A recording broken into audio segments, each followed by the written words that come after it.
Welcome back. Welcome back.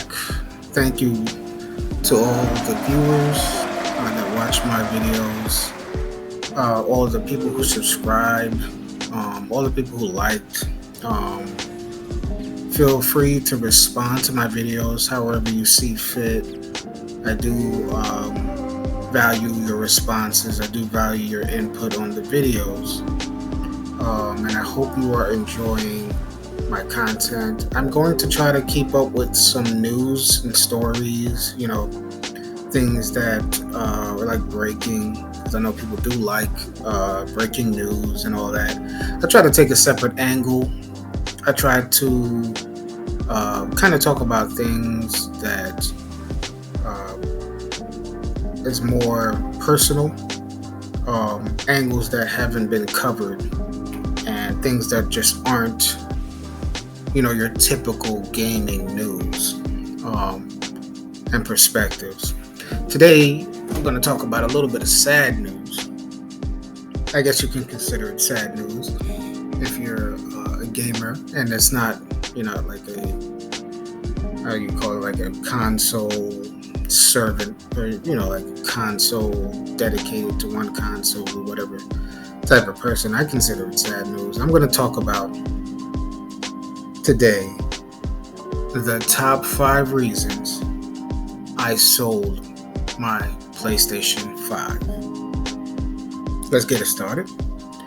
I say number 5. Number 5 is Game Pass PC. So, I had an Xbox Series S, right? I had a PlayStation 5, I had an Xbox Series S, and I had a PC, right? I still have a PC, but I was looking into gaming on the go because I spent a lot of time at work. So, and my job isn't really too strenuous. Kind of have downtime, time to yourself. And I wanted to game on the go. I had a Switch, but I wanted to do some modern gaming. The Steam Deck was coming. I was really looking into the Steam Deck. And I wanted to say, let me kill 2 birds with 1 stone. Let me get a gaming laptop, right? Something I can use, in my regular life to handle work, whatever the case I might need in my personal life. Something that I'm going to need anyway. And then I can also game on it. So I got a Acer Nitro 5. It's a pretty powerful gaming laptop. I forgot what year it is, but it's rather recent. And I wanted to play Game Pass PC. So I said, you know what? What I was going to buy was rather expensive, at least at the time. So I said, I'm going to trade out my consoles because I can get Game Pass on PC easy. PlayStation, you are kind of missing out because but you do have to wait for the games to come to PC. But for another reason that I'm gonna cover later, I finally decided that the PlayStation 5 I had wasn't really, I didn't need it for a certain reason. So I chose, Game Pass PC. Now it's Game Pass. It has I think it has a few more games on PC, and you get to play, a bunch of games, 120 frames per second. My laptop goes up to 144 frames per second, and I love it. I love the frames. It really opened my eyes to the importance of frames and how much it makes gaming better. So Game Pass PC would be my number 5. Now number 4. I wanted to play modern games on the go. So like I said, I had a Switch, right? And I was looking into it like, should I trade the Switch too? Should I sell the Switch? And let's just say I found a way around it to win without losing, so to speak. Some of you may know what I'm talking about. And I said, okay, I can do modern gaming. And I'm not really losing out on the Switches as much as I could because there's some secrets out there. And I said, all right, so now I got my gaming on the go. I got my modern gaming on the go. So this covered a lot. Number 3, I traded my PS5 for the lack of multiplayer, especially first-party multiplayer. I really reminisce about the days of PlayStation 3. PlayStation 3 is probably my favorite console of all time. First introducing multiplayer was, to the masses, I should say, at least, because there was multiplayer for a while, so to speak, online for a while. But to the masses, it introduced multiplayer online, PvP, some PvE, and it was pretty fresh, and it was really expanding. And then you add, PlayStation adding some great games, Warhawk, Little Big Planet, Uncharted 2's multiplayer was great. Killzone 2's multiplayer was great. Though it had its problems, it was pretty innovative for the time. It did add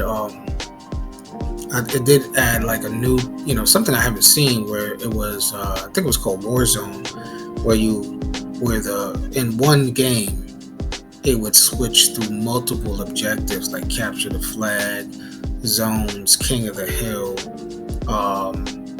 things like that. So I thought that was, that's what I loved about it. Then the PS4 generation came. Killzone Shadowfall didn't do well, and Sony kind of just completely abandoned it. It just wasn't doing well. In their eyes, though games like The Last of Us was doing well. To them, it wasn't doing well enough, I guess. So this one is controversial. The number 2 reason why I traded my PS5. I hate the PlayStation fan base. Can I put it like that? I'm not gonna say I hate PlayStation fans individually, and I don't really like any fan base, but I really hate the PlayStation fan base. Not only do they constantly enable PlayStation to do the same, which is the next thing I'm gonna cover, the same genre, so to speak, over and over. They will bash anything really creative that people want from PlayStation. There'll be games that are shown at State of Play that are smaller, creative.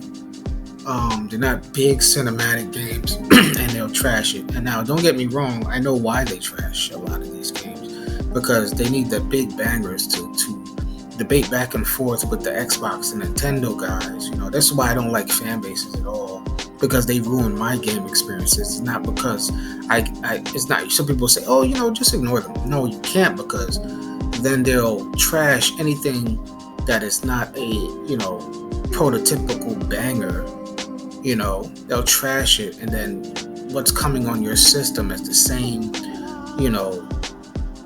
blueprint for what Sony calls a successful game. So I hate the PlayStation fan base. I had to get away from them. They were just too stuck in their ways. Like if I was to develop a game, which something I'm thinking of to do, in a sense, kind of thinking of. If I was to develop a game, I don't even know if I'd put it on PlayStation, because my game is not the typical PlayStation game, and I don't know if it would do well there. I'd probably put it on Steam. I hate to say it like that, because they have such a big fan base. And if it was the PS3 fan base, the For the Players fan base, I would be like, yes. But that fan base is gone. And number 1, I kind of referenced it before. I'm tired of the Sony formula. I'm tired of the Sony formula. I'm tired of the single-player, narrative-driven, over-the-shoulder, third-person action-adventure game. I'm tired of it. It makes some big bangers. It does. But I'm tired of it, man. Say what you want about Xbox. At least they tried. Sea of Thieves. very different. It wasn't executed well, and that's the difference. There's a difference between creativity with bad execution and the same manufactured assembly line type game that is executed well constantly, because it's pretty much the same thing. So yeah, that's the number one reason. I was tired of Sony formula. Now, I might buy the PlayStation 5 again because of what I've seen at the PlayStation Showcase. It seems like they're going in the way of multiplayer. I would do want them to come with some, do some platformers, some creative stuff, like they used to do on the PS3. You know, so I'll watch, I'll wait, but I see some stuff coming up that I might want anyway. So those are the top 5 reasons why I sold my PS5. Please like, comment, subscribe. You know, like I said, I love the responses, and I'll see y'all later. Peace.